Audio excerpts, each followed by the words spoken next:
Сейчас, если у вас есть вопросы, я вам дам возможность задать представителю ответчика. Да, уважаемый суд, у меня вопрос. Сидя. У меня вопрос к представителю ответчика такой.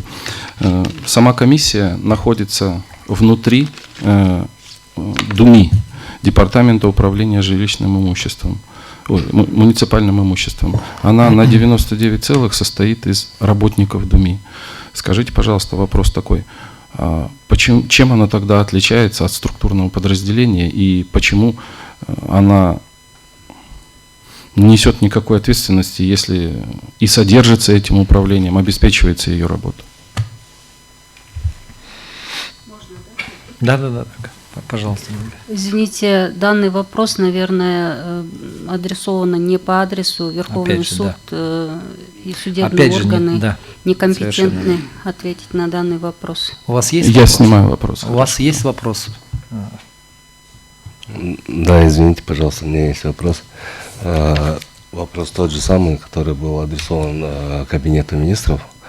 Вы как бы слышали, о чем шла речь, и мне просто интересно, куда девать решение предыдущих судебных инстанций, вошедших в законную силу, не исполнив которое, комиссия принимает решение об отказе и опирается на пленум Верховного суда. Опять же, мы еще раз повторяем, что постановление пленума является обязательным для судов и судей. Меря, почему они основываются, именно ссылаются на постановление пленума, надо спрашивать у мерии. Но они, естественно, как рекомендательно, они могут изучать, конечно, наши постановления пленума, но они должны руководствоваться законами. И, соответственно, поскольку вот даже если вы обратите внимание, да, вот то, что вы оспариваете конституционность, вот решение комиссии по предоставлению прав на земельный участок не может быть предметом оспаривания в суде. И вот дальше второе предложение тут же идет. В соответствии с положением, пункт 71, могут быть обжалованы лишь решения уполномоченных органов. То есть мы же здесь не говорим, что совсем в суд дорога закрыта. То есть на основании этого решения, которое имеет рекомендательный характер, то есть на основании этого решения не возникают ни права, ни прекращаются права, ничего не меняется. То есть это решение рассмотрело и вынесли свои рекомендации. И дальше уполномоченный орган на основании этого решения, они могут согласиться с этим решением, ну, я так предполагаю, и они вынести должны свой акт, ненормативно-правовой акт, именно, например, в данном случае в отношении общества водителей, допустим, союза водителей. И тогда вы имели право, у вас возникло бы право дальше оспорить его в суде, допустим, почему вам отказали, да? То есть, если вы считаете его неправомерно вам отказали, вы могли его оспорить в суде. То есть они его просто до конца не довели, и у вас фактически получилось право обращения в суд, да, как бы скажем, ограничилось. И вы это оспариваете. Но мы здесь говорим, что это никак не связано с постановлением пленума. И вот исходя, вот как до этого я тоже в выступлении обратила ваше внимание, если в случае внесения в административно-процессуальный кодекс, может быть, каким-то образом этот вопрос будет решен, что мы здесь говорим, кто может выступать в качестве административного ответчика. И мы сюда вносим в этот перечень комиссии. Если на основании решения этой комиссии возникли, да, какие-то права дополнительные, или прекратились права, или они изменились. И этот акт, вернее, решение комиссии вынесено, нарушает чьи-либо права, они могут обратиться в суд. Но это только в проекте, если законодатель это поддержит. У вас все? У вас все? Разрешите, пожалуйста. Да. Я вас послушал. Ну, как бы необобщенно сказано. В общем, постановление пленума было принято, я так понимаю, как трактовка разъяснения, да, вы сказали, да? Вот, уважаемые представитель Верховного суда. Я сейчас просто, грубо говоря, так скажу, что понимание трактовки в нашем, скажем так, получается в данном случае, выразилось таким образом, что человека попросили подстричь, а он ему отрезал голову. То есть постановление пленума, использовано судами как нормативно-правовой акт. Это же налицо же. Мы вот все инстанции практически прошли, дошли до самого верха. Самый верх — это Конституционный суд. А ваше утверждение, что это было в качестве трактовки, я думаю, что не имеет такого. Извините, можно, да, пояснить? Конечно. Здесь я вам еще раз хочу вам пояснить.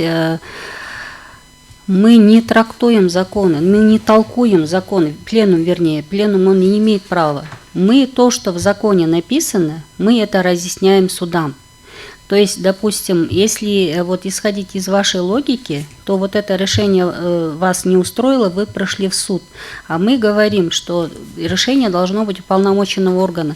Если вот аналогии провести, уважаемый суд, допустим, вот решение налогового органа. Прежде чем решение о доначислении делать, акт документальной проверки, да, готовится. То есть они выехали на основании предписания, они проверили, выявили, что у них недочислены налоги, они акт составляют, на основании акта документальной проверки выносится решение.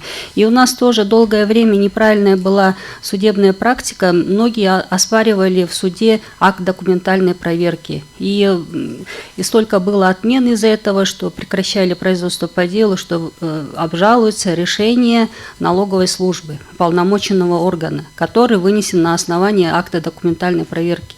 То есть сам по себе акт, это еще не означает, что у него уже налоги надо взыскивать. То же самое, если по аналогии провести, решение, это еще комиссия, это еще не означает, что вам отказали. Это уполномоченный орган должен вам вынести по свое постановление или, как он именуется, их акт ненормативный. Вот они должны были вот именно соответствующее постановление не вынести, и вот это решение, оно могло быть предметом рассмотрения в суде. Вот это мы хотим довести до вас. И как Спасибо. до этого мы вам задавали вопрос, бездействие не оспаривалось. Потому что здесь же налицо бездействие. Извините, но здесь же оспаривается действие, не бездействие, а их недействие заключается в отказе же. Не. Давайте в полемику не будем превращать, да, судебное заседание. Вопросы формулируйте внятно, понятно, чтобы и потом выслушать окончательно позицию противной стороны. У вас все, да? Все. Слово для выступления предоставляется представителю Департамента по управлению муниципальным имуществом города Бишкек Джураевой Гулясель Абубакировне. Здравствуйте. По поводу пленума суда, мы его поддерживаем. Считаем, что пленум Верховного суда, который в 2018 году был принят, он соответствует требованиям законодательства. Однако хотелось бы отметить то, что если пленум Верховного суда не является нормативным правовым актом, он, получается, должен был быть принят как разъяснение. Громче? Однако, так как пленум Верховного суда, как представитель Верховного суда сказал, не является нормативным правовым актом, значит, он должен быть принят в соответствии с нормативным правовым актами, которые действуют на тот момент. На момент принятия постановления пленума Верховного суда действовало положение, утвержденное 20 декабря 2011 года, о порядке предоставления прав на муниципальные земельные участки, в соответствии с которым окончательным документом, на основании которого заключается договор аренды, является протокол комиссии по предоставлению прав на земельные участки.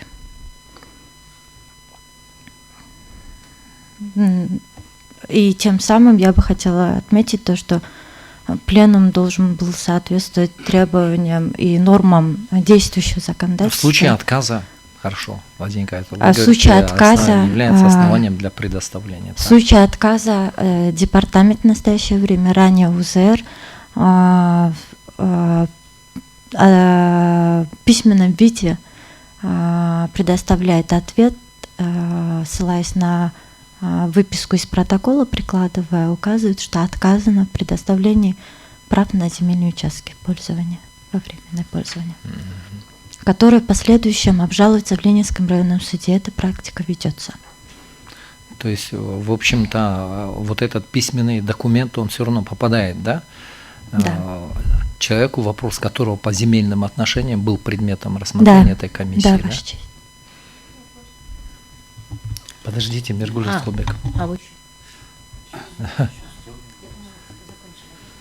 Вы закончили, да? Да. Да.